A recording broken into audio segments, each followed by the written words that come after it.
I hope you are doing fine. This is me, Mir Wahid, and today I am going to teach you the next 20 questions on Indian geography. जो हमने Indian geography start किया था उसी के related हम top 20 questions और करेंगे. कल मैंने आपको 1 से लेकर 20 क्वेश्चंस करवाए थे. उसमें इंडिया की लोकेशन के ऊपर क्वेश्चंस थे. जो इंडिया लोकेशन वाला चैप्टर है उस पर क्वेश्चंस है. आज हम फिजियोग्राफी स्टार्ट करेंगे. I am presenting this lecture series for WS Academy, one of the best platform for quality education. Physiography में थोड़ा सा डिटेल में हम जाएंगे क्योंकि फिजियोग्राफी से जो जो क्वेश्चंस आपको बनते हैं वो हम कवर करेंगे. इंडिया और लोकेशन में एक करेक्शन आपको करनी पड़ेगी, वो मैं दिखाऊंगा. क्वेश्चन नंबर 15 पे करेक्शन ये करनी है टाइपिंग एरर की वजह से. तो क्वेश्चन नंबर 15 यहाँ पर मैं आपको दिखाऊँगा. ठीक है. इनमें से आपके क्वेश्चंस बनेंगे जो मैंने कल बताया था आपको. ठीक है. क्वेश्चन नंबर 15 मैंने वो इसको ये किया था. हाँ, क्वेश्चन नंबर 15 जो था कल का, क्वेश्चन नंबर 15 जो था ज्योग्राफी का, वो था what is the total cost line length of India. जो टोटल कोस्ट लाइन लेंथ जो है इंडिया की वो कितनी है.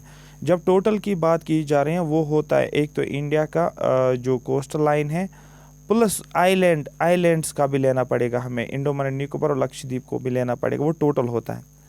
तो यहाँ पर हमें इंक्लूड नहीं करना था, यहाँ पर एक्सक्लूडिंग की बात थी. तो यहाँ पर 6100 जो है किलोमीटर जो हमारे पास टोटल कोस्ट लाइन इंडिया की है एक्सक्लूडिंग आइलैंड्स को हमने एक्सक्लूड किया है.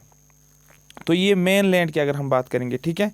तो अब यहाँ पर हम क्या करेंगे, ये क्वेश्चन तो हो गया लेकिन कुछ पॉइंट्स पढ़ेंगे सो दैट आपको क्लियर हो जाएगा. India's coastal line is vast due to its peninsular shape and the presence of numerous islands. India की जो कोस्ट लाइन है वो उसकी शेप जो है, ठीक है, वो पेनिनसुलर शेप की है. और इंडिया में क्या देखने को मिलता है, बहुत सारे आइलैंड्स भी देखने को मिलते हैं. टोटल कोस्ट लाइन की लेंथ कितनी है, जिसमें मेन लैंड भी आता है, ये वाला पार्ट जो मैंने आपको बोला था, और आइलैंड्स भी आ जाते हैं यहाँ पर अंडमान एंड निकोबार और बे ऑफ बंगाल अरेबियन सी वाले में लक्षद्वीप.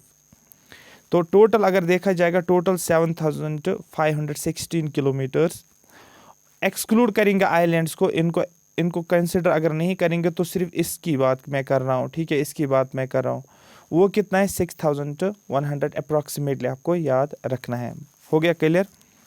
आई होप ये बात आपको पूरी की पूरी समझ आ रही होगी. ठीक है, क्लियर हो गया. बस ये मुझे दिखाना था. आज क्वेश्चन नंबर 21 पे हम जाएंगे. ये PDF आपको टेलीग्राम पे मिलेगी. और जो मैंने आपको जम्मू एंड कश्मीर के रिलेटेड मैंने आपको टूरिस्ट प्लेसेस के 115 क्वेश्चन वो PDF भी वही सर टेलीग्राम चैनल पे शेयर किया हुआ है. आज का टॉपिक जो है या क्वेश्चन आप देख सकते हो, क्वेश्चन नंबर 21 स्क्रीन के ऊपर. ये हमारा 21 जो है ये फिजियोग्राफी अब हमने स्टार्ट किया. यहाँ पर ऑलमोस्ट 100 क्वेश्चन के आसपास हम टारगेट करेंगे, या अगर 100 पॉसिबल नहीं हुआ तो 80 क्वेश्चंस को हम टारगेट करेंगे. किसके थ्रू, हम MCQs के थ्रू. सिर्फ फिजियोग्राफी को ही कवर करेंगे सो दैट ब्रॉडर तरीके से कवर होगा. What primarily contributed to shaping the current geological structure of Indian subcontinent. ठीक है, जो इंडिया का जो जियोलॉजिकल स्ट्रक्चर है एट प्रेजेंट, जो इंडियन सब कॉन्टिनेंट का जो भी स्ट्रक्चर है, ठीक है, उसकी शेप की बात कर रहा है. तो कि कौन कंट्रीब्यूट कर रहा है, इंडिया की जो प्रेजेंट जियोलॉजिकल स्ट्रक्चर है, ठीक है, वो कौन कंट्रीब्यूट करता है. क्या endogenic exogenic force, human activities की वजह से वो जियोलॉजिकल स्ट्रक्चर है, क्या वो क्लाइमेटिक चेंज की वजह से, या एक्स्ट्रा टेरिटोरियल इम्पैक्ट्स की वजह से. आप कॉमन सेंस लगा लो. अगर आपने फिजियोग्राफी पढ़ी होगी और फिजियोग्राफी को जियोमॉर्फोलॉजी के साथ रिलेट करना पड़ता है. इंडिया की अगर हम बात करेंगे, इंडियन सब कॉन्टिनेंट की बात करेंगे, यहाँ पर हमें एंडोजेनेसिस और एक्सोजेनेटिक फोर्सेस की बात करें. एंडोजेनेटिक फोर्स का मतलब होता है जो भी एक्टिविटीज़ इनसाइड द अर्थ होती है, इसको एंडो बोलते हैं. एक्सो का मतलब वो फोर्सेस जो आउटसाइड अर्थ होता है. जैसे कि अगर हम एक्सोजेनेटिक फोर्सेस की बात करेंगे, सनलाइट की हम बात करेंगे. अगर हम एक्सोजेनेटिक फोर्स की बात करेंगे, फॉर एग्जाम्पल ग्रेविटी की बात करेंगे. ठीक है, एंडोजेनेटिक जो अर्थ के अंदर जो होता है, वॉल्केनिक इरप्शन हमें देखने को मिलेगा, हमें अर्थक्वेक्स देखने को मिलते हैं. तो ये सारे फोर्सेस कंट्रीब्यूट करते हैं. किस में कंट्रीब्यूट करते हैं, जो भी जियोलॉजिकल स्ट्रक्चर है इंडियन सब कॉन्टिनेंट की. आया समझ, क्लियर हो गया. तो ये इसका आंसर हमें देखने को मिलता है. क्वेश्चन नंबर 22 डिफ़िकल्टी लेवल के क्वेश्चंस अब हैं. ये नहीं कि जो आपने बहुत अच्छे से पढ़ा भी होगा फिजियोग्राफी, बट अब हम थोड़ा सा लेवल लेकर जा रहे हैं इसको. Which geological division of India includes the Karbi, Anglong and Meghalaya plateau. ऐसा कौन सा जियोलॉजिकल डिवीजन है इंडिया का? ये बहुत सारे डिवीजन्स दिए गए हैं, जैसे कि हिमालय है, पेनिनसुलर है, ये डी ऑप्शन तक दिया गया है। इनमें से आपको ऐसा जियोलॉजिकल डिवीजन ढूंढना है इंडिया का जिसमें ठीक है, सॉरी, कार्बी एंगलोंग प्लेटू जो है और मेघालय प्लेटू, ठीक है, किस वाले जियोलॉजिकल डिवीजन में आता है? क्या Himalaya and other peninsular mountains में, इंडो गंगा ब्रह्मपुत्र प्लेन में, पेनिनसुलर ब्लॉक में, या वेस्टर्न कोस्टल प्लेन्स? आप कॉमन सेंस लगा लो, वेस्टर्न कोस्टल प्लेन्स हो नहीं सकता है, ये मेघालय की बात कर रहा है, मेघालय नॉर्थ ईस्ट रीजन में आता है, तो ये कहाँ पर हो? क्या इंडो गंगा ब्रह्मपुत्र प्लेन पे होगा या पेनिनसुलर ब्लॉक में होगा? तो ये तो आएगा नहीं। पहले Himalaya and other peninsular plateaus, क्या इसके साथ ये जो प्लेटो आता है इसके साथ आता है? किस वाले ऑप्शन में आता है? ठीक है, इसका जो है दैट इज पेनिनसुलर ब्लॉक, इसका आंसर आपका आ जाएगा। नेक्स्ट जो है, what are the primary components, कौन कौन से components, what are the primary components of peninsular blocks geological structure? जो हमारे पास पेनिनसुलर ब्लॉक है इसकी बात कर रहा है, इसका जो जियोलॉजिकल स्ट्रक्चर है, मतलब पेनिनसुलर ब्लॉक में क्या क्या हमें देखने को मिलता है? क्या पेनिनसुलर ब्लॉक्स में सेडिमेंट्री रॉक्स होते हैं? क्या पेनिनसुलर ब्लॉक्स में बेसाल्टिक लावा फ्लो होता है? क्या पेनिनसुलर रॉक्स में नीस और ग्रेनाइट होता है? क्या इसमें सैंडस्टोन्स और शेल होता है? ठीक है, क्लियर हो गया। तो यहाँ पर अगर हम पेनिनसुलर ब्लॉक की जियोलॉजिकल स्ट्रक्चर की बात करेंगे, हमें यहाँ पर देखने को मिलता है नीस और ग्रेनाइट्स हमें पाए जाते हैं इसमें, इसकी कंपोजिशन की अगर हम बात करेंगे। Question number 24, which of the following rivers in India do not form delta before entering the Bay of Bengal? मतलब अगर ये हम इंडिया की बात करेंगे, ये हमारे पास अरेबियन सी और ये हमारे पास बे ऑफ बंगाल हो गया, ठीक है। Most of the rivers are east flowing rivers, तो रिवर्स कुछ इस तरीके से आते हैं, और ड्रेन किस में होते हैं? आप बोल सकते हो बे ऑफ बंगाल में। तो कौन सा रिवर है जो डेल्टा नहीं बनाता? क्योंकि जो ईस्ट फ्लोइंग रिवर्स ये मोस्टली डेल्टा बनाते हैं, और जो वेस्ट फ्लोइंग रिवर्स होते हैं वो एस्चुरीज बनाते हैं। आपने ये पढ़ा होगा, जो वेस्ट फ्लोइंग रिवर्स होते हैं वो एस्चुरीज बनाते हैं, east flowing rivers mostly delta बनाते हैं, ठीक है। अब इनमें से ऐसा कौन सा रिवर है जो डेल्टा नहीं बनाता है, do not form delta? Ganga, Yamuna, Brahmaputra, Mahanadi. आप खुद अंदाजा लगाओ क्या हो सकता है, क्या यमुना हो सकता है या नहीं हो सकता है? यमुना नहीं हो सकता, क्योंकि आपको कॉमन सेंस लगा लो, गंगा जो होता है, ठीक है, तो गंगा भी आता है यहाँ से, ब्रह्मपुत्र भी आता है यहाँ से, महानदी भी होता है इस डायरेक्शन में, तो यमुना जो है ये डेल्टा नहीं बनाता है। बाकी गंगा, ब्रह्मपुत्र, यमुना, ये गंगा, ब्रह्मपुत्र, महानदी, गोदावरी, कृष्णा, ये डेल्टास बनाते हैं। नेक्स्ट क्वेश्चन है आपके स्क्रीन के ऊपर, what type of river valley are found in the peninsular block? ये फिजियोग्राफी ही है, आप ये नहीं बोलोगे सर ये रिवर्स क्यों पढ़ा रहे, नहीं, ये आप जब फिजियोग्राफी स्टार्ट करते हो पहले टॉपिक्स कुछ इस तरीके से ही आपको मिलेंगे। पहला जो आप पढ़ते, valleys are found in the peninsular blocks, ठीक है, ये इंडियन पेनिनसुलर में बुला रहा हूँ। यहाँ पर आपको क्या देखने को मिलेंगे? ब्लॉक्स देखने को मिले, पेनिनसुलर ब्लॉक्स होते हैं। कौन कौन सा रिवर फ्लो करता है पेनिनसुलर ब्लॉक्स के थ्रू? ठीक है, आपने देखा होगा, रिफ्ट वैलीज आपने पढ़ी होगी, कौन कौन से होते हैं? क्या पेनिनसुलर ब्लॉक्स में डीप विथ हाई ग्रेडियंट होता है? कॉमन सेंस लगा लो, क्या डीप रिवर्स होंगे पेनिनसुलर ब्लॉक्स में? ठीक है, स्टीप विथ नैरो गॉर्ज, क्या स्टीप रिवर होंगे? स्टीप का मतलब होता है कुछ ऐसे आपको देखने को मिलेगा। Shallow with low gradient, shallow होता है और लो ग्रेडियंट होता है। डीप अगर है तो हाई ग्रेडियंट देखने को मिलेगा। वाइड विथ मॉडरेट ग्रेडियंट, आप मुझे बताओ क्या हो सकता है? यहाँ पर कौन सा फीचर हमें बताता है स्टीप ग्रेडियंट? स्टीप ग्रेडियंट किसका फीचर बताता है? स्टीप ग्रेडियंट जनरली फीचर होता है हिमालयन रिवर्स का। आरी बात समझते, इसका आंसर अगर देखा जाएगा ये शैलो विथ लो ग्रेडियंट। क्यों यहाँ पर स्टीप? आप कॉमन सेंस लगा लो, क्योंकि हिमालय माउंटेन्स से ऐसे होते हैं, यहाँ पर अगर रिवर कुछ फ्लो होगा कुछ इस तरीके से आपको आ जाएगा, इसका ग्रेडियंट स्टीप होगा। लेकिन जो पेनिनसुलर ब्लॉक्स होते हैं वो शैलो होते हैं, वो स्टीप नहीं होते हैं। जब शैलो होते तो हमारे पास ये ऑप्शन एक बचता है जिसको हम आंसर कर सकते हैं। आया समझ? दैट मीन्स यहाँ पर आपको एक अच्छी खासी अंडरस्टैंडिंग होनी चाहिए जब आप क्वेश्चन को मार्क करते हो। क्वेश्चन नंबर 26 आपकी स्क्रीन के ऊपर, What are Himalayas and other peninsular mountains primarily characterized by? जो हमारे पास हिमालयाज हैं और बाकी पेनिनसुलर प्लेटू माउंटेन्स हैं, हिमालय में भी माउंटेन्स और पेनिनसुलर माउंटेन्स भी हमारे पास हैं, इनकी कैरेक्टरिस्टिक्स हमें बतानी है। क्या ये इसकी स्टेबिलिटी और रिजिडिटी, क्या इनकी रिजिडिटी और स्टेबिलिटी होती है, क्या यूथफुल और फ्लेक्सिबिलिटी होती है, इरोजन एंड डेनोडेशन होता है, क्या इनमें वॉल्केनिक एक्टिविटीज़ होती है।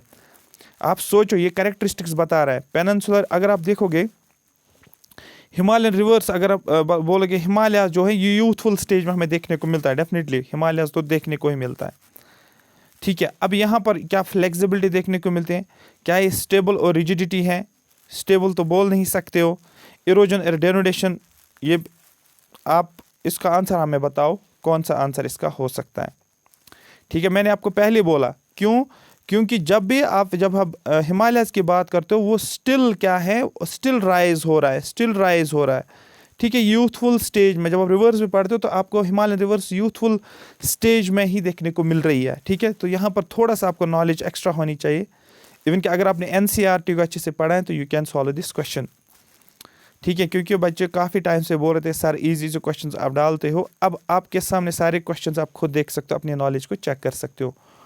What geological process have influenced the development of faults, folds, thrust planes in the Himalayas. ऐसा कौन सा जियोलॉजिकल प्रोसेस है जिसकी वजह से which has influenced the development of faults हमें देखने को मिलते हैं, फोल्ड्स हमें देखने को मिलते हैं, थ्रस्ट प्लेन्स हमें देखने को मिलते हैं हिमालय के अंदर। ऐसा क्या, कौन सा जियोलॉजिकल प्रोसेस, क्या सेडिमेंटेशन की वजह से, क्या वेदरिंग है, एक्सोजेनिक और एंडोजेनिक फोर्सेस, मुझे बोलो क्या हो सकता है। क्या सेडिमेंटेशन की वजह से फॉल्ट्स, फोल्डिंग, थ्रस्ट प्लेन्स बन सकते हैं, डेवलपमेंट हो सकता है। वेदरिंग का मतलब क्या होता है, डिसइंटीग्रेशन ऑफ रॉक्स का टूटना, फिर सॉइल बनना, क्या इसकी वजह से, common sense. Endogenetic and exogenetic force मैंने आपको पहले ही बोला। एंडोजेनेटिक का मतलब क्या होता है, जो इनसाइड, जो भी फोर्सेस अर्थ के इनसाइड लगते हैं। एक्सोजेनेटिक का मतलब जो अर्थ के बाहर फोर्सेस लगते हैं। वॉल्केनिज्म तो आपको पहले ही पता है। तो ऐसा कौन सा जियोलॉजिकल प्रोसेस इसमें है जो कि डेवलपमेंट, जिनकी वजह से डेवलपमेंट होती है faults, folds, thrust planes Himalaya के अंदर। पहला ही टॉपिक जो था, मैंने आपको एक्सोजेनेटिक और एंडोजेनेटिक फोर्स के बारे में बताया था। तभी फोल्ड्स और फॉल्ट्स बन सकते हैं ना। आप खुद अंदाज़ा लगा सकते हो, जब अर्थक्वेक, जब वॉल्केनिक इरप्शन, जब सनलाइट या ग्रेविटी, इन सभी फोर्सेस की हम बात करते हैं। Which river contributes to the formation of Indo Ganga Brahmaputra plain, ठीक है। कौन सा रिवर कंट्रीब्यूट करता है, इनमें से ऐसे कौन से रिवर्स हैं जो कंट्रीब्यूट करते हैं किसकी फॉर्मेशन में, गंगा, इंडो गंगा ब्रह्मपुत्र प्लेन। एक प्लेन है जिसको बोलते हैं इंडो गंगा ब्रह्मपुत्र प्लेन, आपने पढ़ा होगा, ठीक है। इंडो गंगा ब्रह्मपुत्र प्लेन आपने पढ़ा होगा।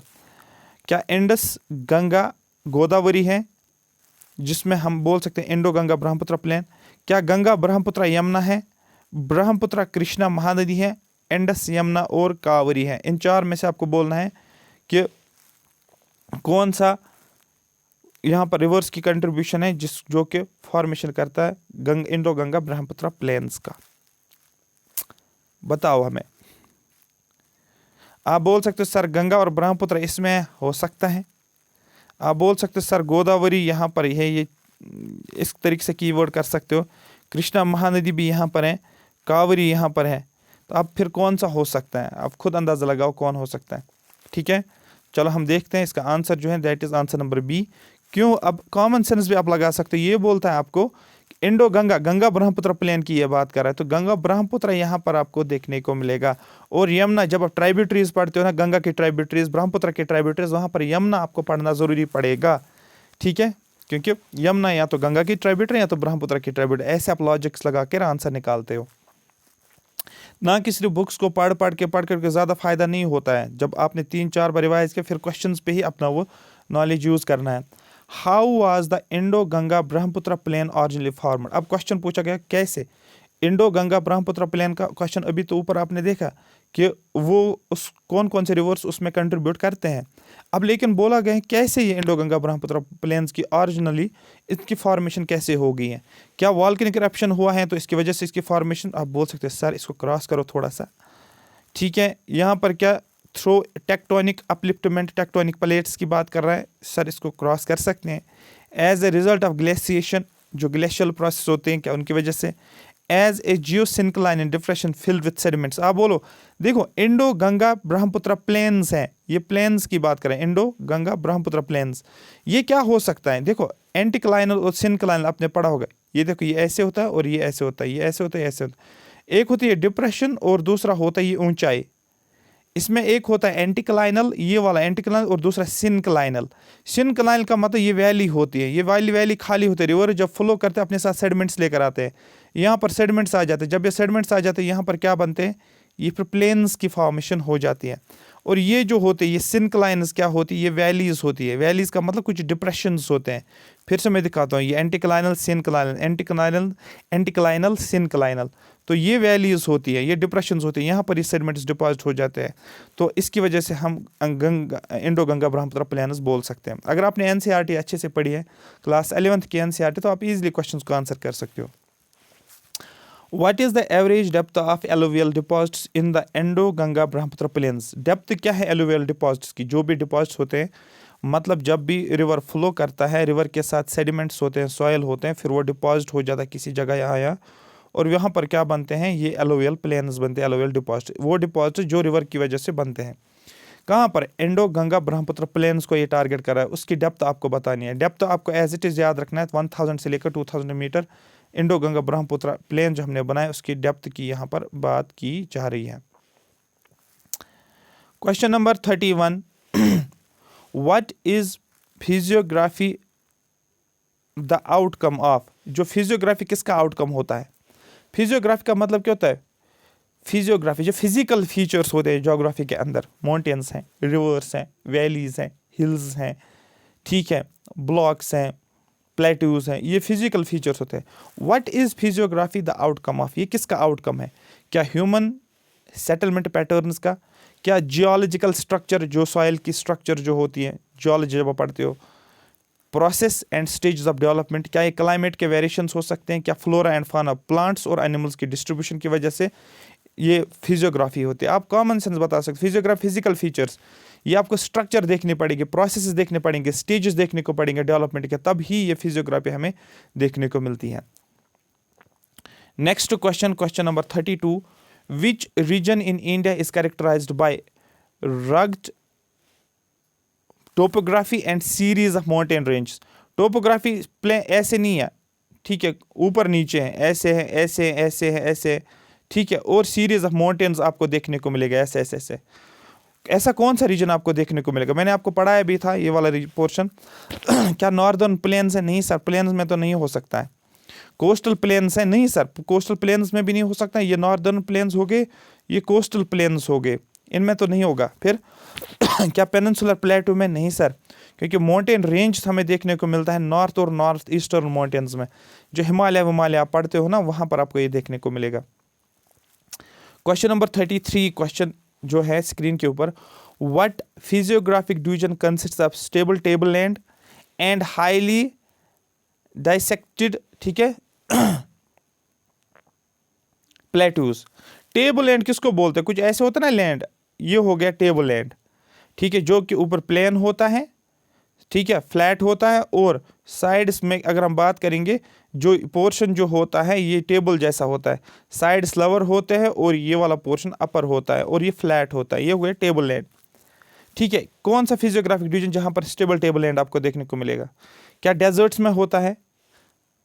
क्या आपको कोस्टल प्लेन्स में होंगे?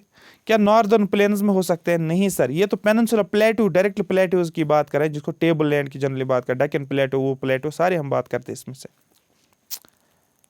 क्वेश्चन नंबर 34 आपके स्क्रीन के ऊपर है, which division of India is characterised by vast expanse of rug topography and deep gorge? Gorge का मतलब होता है डीप वैलीज, ये एक वैली है, और इससे भी एक डीप वैली जो होती है, नैरो और डीप वैलीज, वो होती हैं गॉर्ज हमारे पास। तो ये कहाँ के कैरेक्टरिस्टिक्स है? मतलब ये एक्चुअली बता रहे हैं कैरेक्टरिस्टिक्स आपको बताने हैं। नॉर्दर्न प्लेन्स के कैरेक्टरिस्टिक्स, इंडियन डेजर्ट्स के characteristics, northern and north eastern mountains, coastal पे। मैंने आपको पहले बोला डीप गॉर्ज हमेशा कैरेक्टरिस्टिक्स होते हैं हिमालयन माउंटेन्स की, that means north and north eastern mountains की ये कैरेक्टरिस्टिक्स प्रॉपर्टी होती है। क्वेश्चन नंबर 35 आपके स्क्रीन के ऊपर, what is the stage of development influenced by in physiography? ठीक है, स्टेज ऑफ डेवलपमेंट, कौन कौन से स्टेज ऑफ डेवलपमेंट जो है फिजियोग्राफी के अंदर आपको देख, development influenced by in physiography, कौन से प्रोसेस? क्या ह्यूमन एक्टिविटीज फिजियोग्राफी की मैंने अभी बात की, क्या ह्यूमन एक्टिविटीज का रोल मैंने बताया था? क्या क्लाइमेट चेंज, क्या geological process, yes sir geological process होती है, जैसे कि आप बोल सकते हो वेदरिंग होती है, बहुत सारी चीज़ होती है, जियोलॉजिकल प्रोसेस की वजह से हम फिजियोग्राफी हमें इन्फ्लुएंस देखने को मिलता है। क्वेश्चन नंबर 36 की बात यहाँ पर करेंगे। What are the main components of the north and north eastern mountains of India. ठीक है, आपको इजी क्वेश्चंस भी मिलेंगे, बट अगर आप ये चीज़ कर रहे हो तो दैट मीन्स आप ये समझो कि आपको फिजियोग्राफी की अच्छी कमांड है। कौन कौन से कंपोनेंट्स होते हैं नॉर्थ और नॉर्थ ईस्टर्न माउंटेन्स, ये आपको एक्चुअली हिमालयन माउंटेन्स की बात कर रहा है।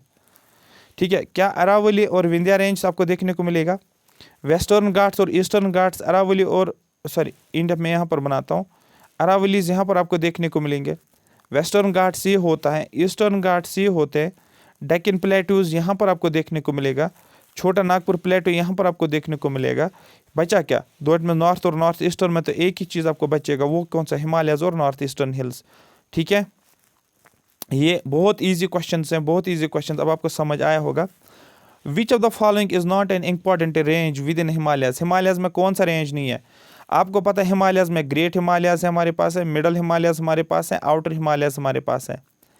ठीक है, अगर आप देखोगे जब आप इंडिया का मैप बनाते हो, आप पढ़ते हो ये ईस्टर्न घाट्स आ गया और ये वेस्टर्न घाट्स आते हैं। ईस्टर्न और वेस्टर्न घाट्स मिलते हैं कहाँ पर, नीलगिरी हिल्स में। यहाँ पर एक रेंज है जिसको बोलते हैं नीलगिरी रेंज, तो ये तो आएगा नहीं। तो ग्रेट हिमालयाज, ठीक है, लेसर हिमालयाज, काराकोरम रेंज, ये सारी चीज़ आपको क्या देखने को मिलेंगे, ये आपको देखने को मिलेंगे हिमालय के रीजन्स आपको देखने को, रेंज होते हैं।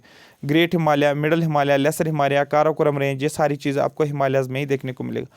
कौन सा नहीं है, तो ये नीलगिरी है, क्योंकि नीलगिरी कहाँ पर है, साउथ इंडिया में आपको देखने को मिलेगा। देखो, अगर आपको ये इन्फॉर्मेशन कुछ भी पता नहीं होता ना, बट इतना आपको पता होता है Nilgiri hills and Nilgiri range कहाँ पर है, you can easily eliminate this option. तो क्योंकि आपको नॉट ही बताना था। क्वेश्चन नंबर 38 आपके स्क्रीन के ऊपर, what is the approximate length of great Himalayan range, मैंने आपको ऑलरेडी पढ़ाया हुआ था।